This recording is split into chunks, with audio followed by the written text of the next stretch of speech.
ମାନେ ଭୀମର ଓଜନ କେତେ? ଭୀମ ଓଜନ କେତେ? ବୁଝ ଟଙ୍କା ଦେଇଦବ। ଆପଣ ମାନେ ଯେତେ ବସୁଛନ୍ତି ମୋବାଇଲ ଧରିଛନ୍ତି ରେକର୍ଡିଂ କରନ୍ତୁ, ଯଦି ଭୁଲ ହେଇଥିବ କାଲି ମୋ ଚୁଟି କାଟିଦେବେ। ହେଲା ଦ୍ୱାପର ଯୁଗରେ ଗୋଟାଏ ବୀର ଥିଲା, ନାମ ହଉଛି ଭୀମ। ଭୀମ ଭୀମ ମୋ ସମସାମୟିକ ଯୋଉମାନେ ବସ ଟିକେ ମନେ ପକା, ଦଶମ ଶ୍ରେଣୀ ନା +2 ଟିକେ ମୋର ମନେ ପଡୁନି, ହେଲା ଆମେ ଗୋଟିଏ ବିଷୟ ସାହିତ୍ୟ ବହିରେ ପଢିଥିଲେ।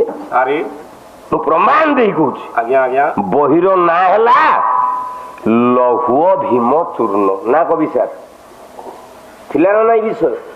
କଣ ଲେଖା ଯାଇଛି? 10 ସହସ୍ର କରିର ବଳ ଯେ ଭୀମର